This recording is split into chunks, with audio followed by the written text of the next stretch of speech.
ça?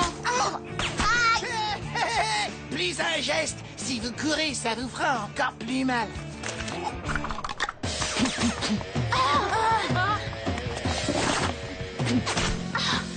C'est trop crado. Je venais juste de me laver les cheveux ce matin.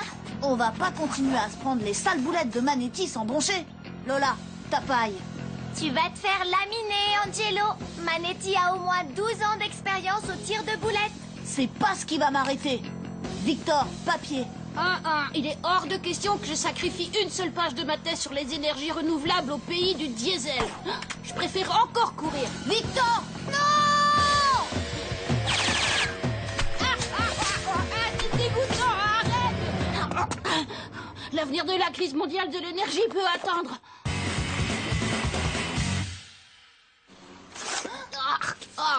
Répugnant! Prends ça, Manetti.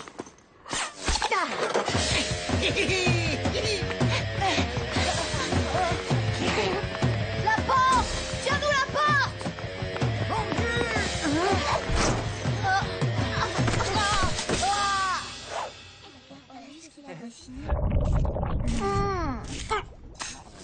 Aïe!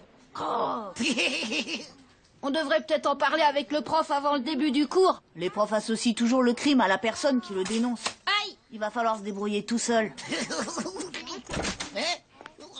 Bon, ouvrez votre livre d'histoire, page 25, au chapitre des guerres médiévales. C'est exactement la leçon dont Manetti a besoin. Et quand on en aura fini avec lui, ce ne sera plus que de l'histoire ancienne. Première règle en temps de guerre, bâtir un rempart digne de ce nom.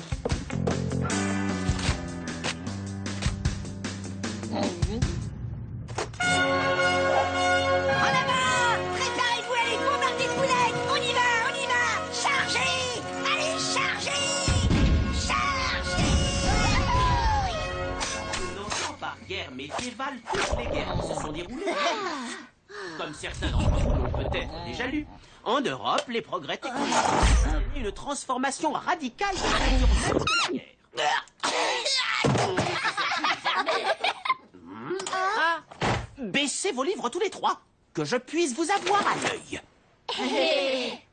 On doit à tout prix régler ça pendant le cours. Si on attend la récré, on est sûr de se faire massacrer.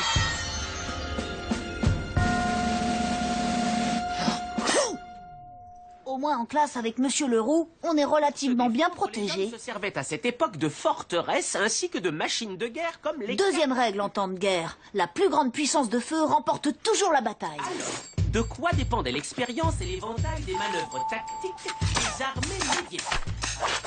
C'est exact, de la période et de la région.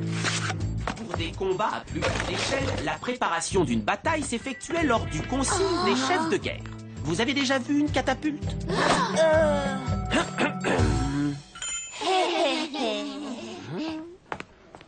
Les canons. Vous savez bien sûr ce que c'est. Les canons ont été introduits sur le champ de bataille vers la fin du Moyen-Âge. Des questions?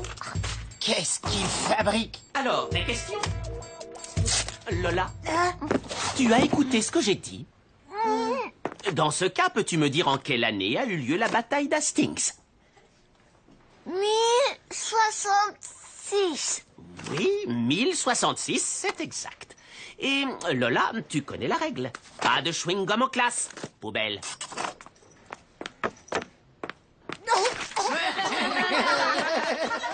C'est enfin l'heure de la contre-attaque. Les guerres ne se déclenchent pas sur un simple désaccord. C'est un ensemble de conditions économiques, politiques ou religieuses qui met généralement le feu aux poudres. Attention, Ceci dit, en joue aussi, et feu. se déclenche à l'intérieur d'un...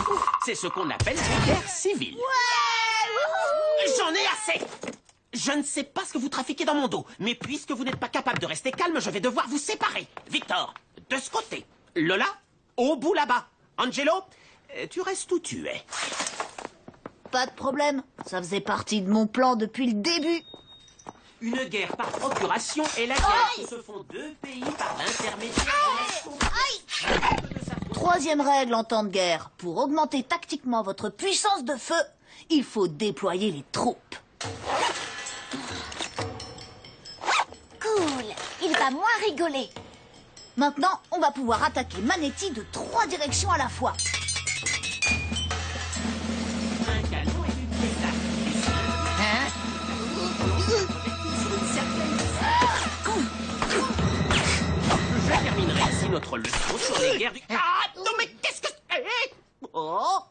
Angelo, Lola, Victor, dans le bureau du directeur, tout de suite. Pourvu que ça marche. Mais monsieur Leroux, on voulait pas perturber le cours. Vous nous avez tellement inspiré avec votre leçon sur les batailles médiévales que notre imagination s'est emballée. On avait tellement envie d'expérimenter ce que pouvaient être les batailles de l'époque qu'on en a recréé une. Hein? Angelo, tu t'imagines vraiment que je vais croire tout ça? Je te donne 2 minutes pour tout expliquer au tableau. Tout a commencé quand on a aligné nos livres comme si on était dans un château fort assiégé. Exactement comme dans la fameuse bataille de Château-Gaillard. Continue. J'en reviens pas que tu aies réussi à amadouer Monsieur Leroux et qu'il nous laisse partir sans punition. Oui, mais on a vraiment eu chaud. Heureusement pour nous, les profs adorent quand ils ont l'impression qu'on les écoute. Et on n'en a toujours pas fini avec Manetti. Bah, t'inquiète pas pour ça. On va bientôt la gagner, cette guerre, grâce à quelque chose qu'ils n'avaient pas encore au Moyen-Âge. La technologie informatique? Non, le caramel avec lequel j'ai bouché sa paille.